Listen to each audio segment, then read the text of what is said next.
French Foreign Legion Corporal course. Man, in the French Foreign Legion, ranking up is painful. It's painful. It's an arduous process getting there. So let's talk about it. What is the Corporal course? People that have been in the French Foreign Legion know about it, and maybe you've heard about it if you've researched the French Foreign Legion a little bit. But it's interesting.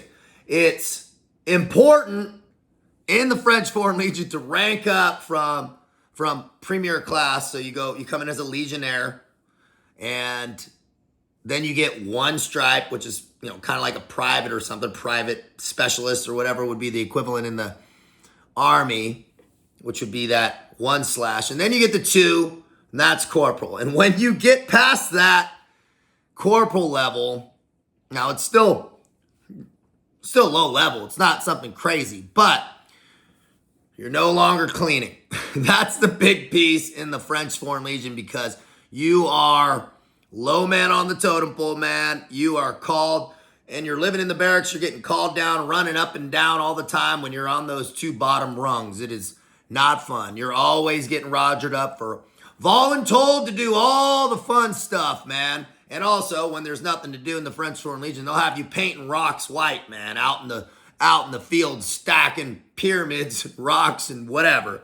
You don't do that anymore as a corporal, which is nice. Now, what is the corporal course and how do you get in there? It's usually about a year and a half. That's super fast after your time in service, to about 3.5 years is the window when most go to corporal. But you have up until 7 years to actually get there before you're pushed out.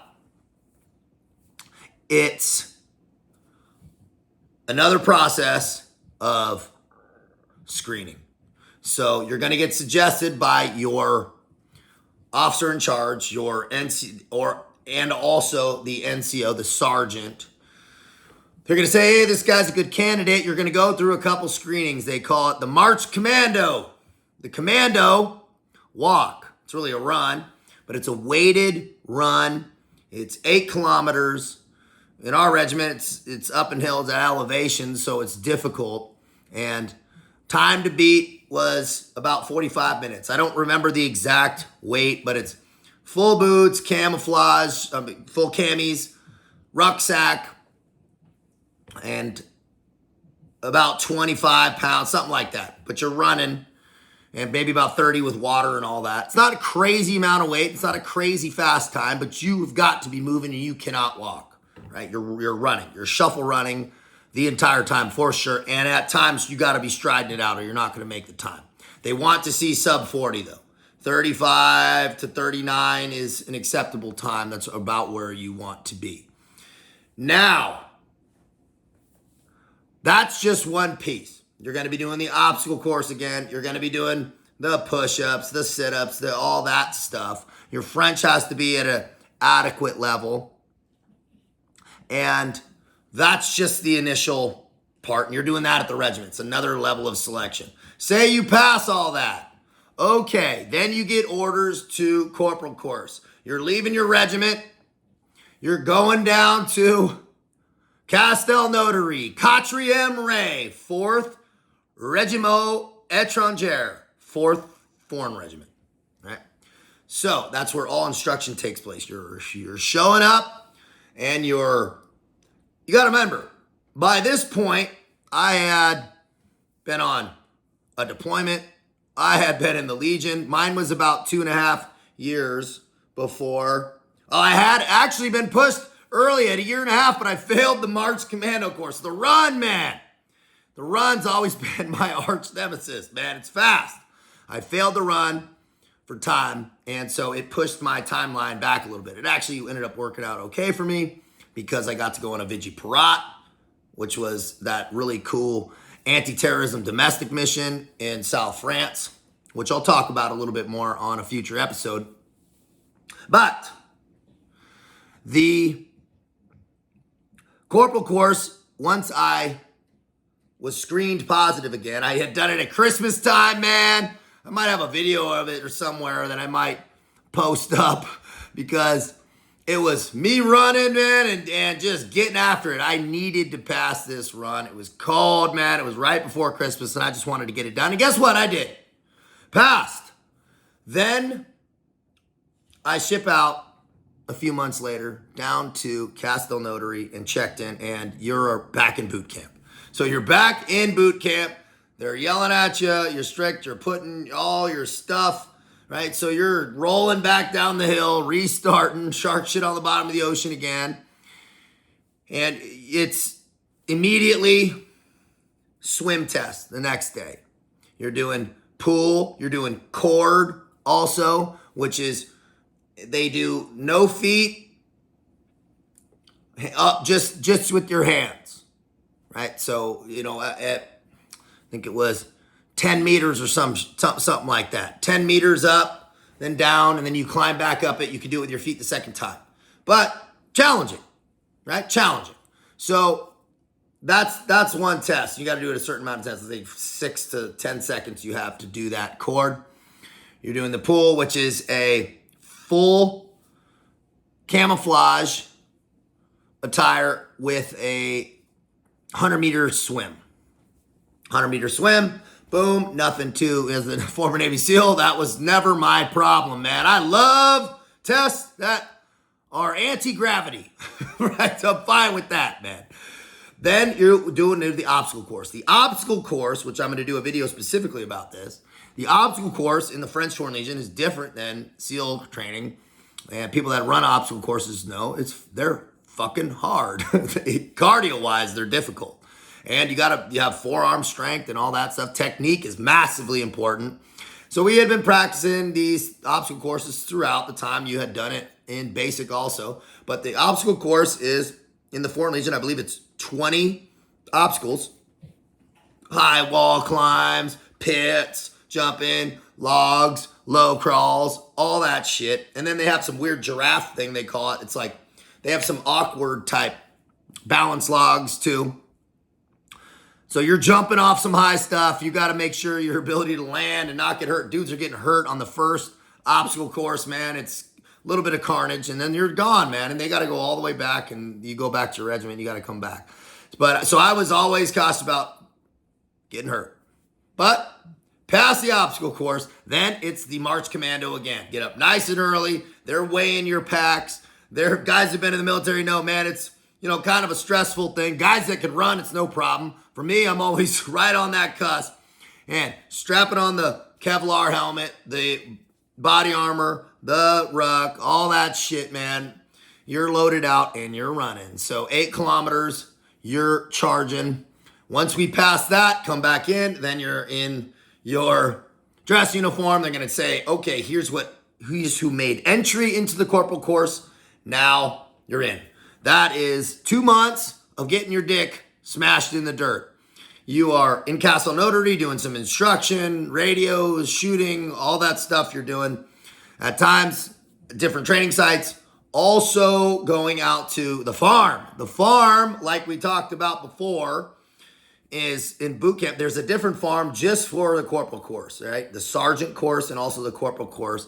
And it is fuck game galore, right? So you're building your tents out there. We put our little tents up, our 1-person tent. You're sleeping your stuff. And then they were like, hey, motherfuckers, no tents.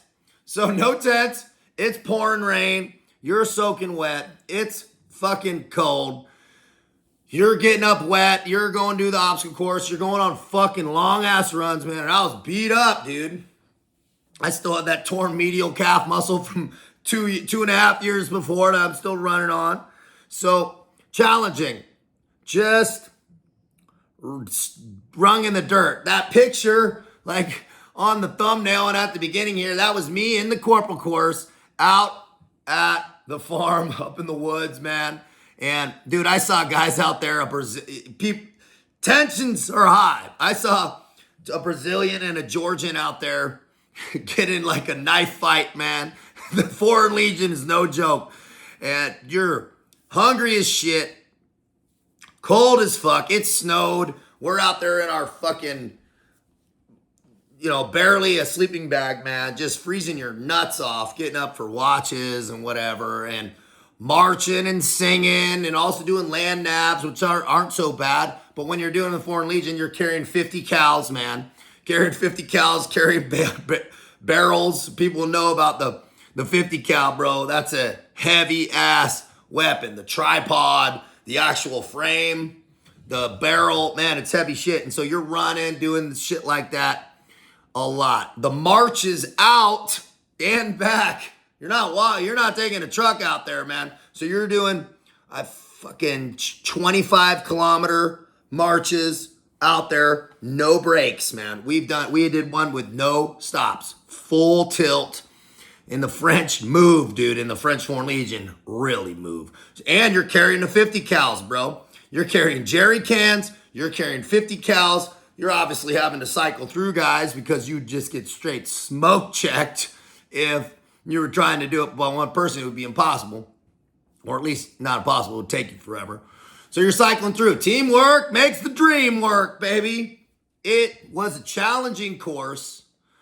Very glad to have done it. And it's not some groundbreaking training.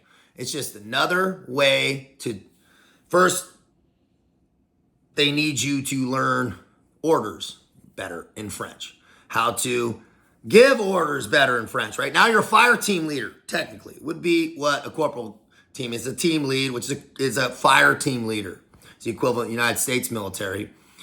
So you got to understand tactics better. You're not just in the Foreign Legion, man. They tell you to shut the fuck up and just go. Now they're trying to teach you to think a little bit.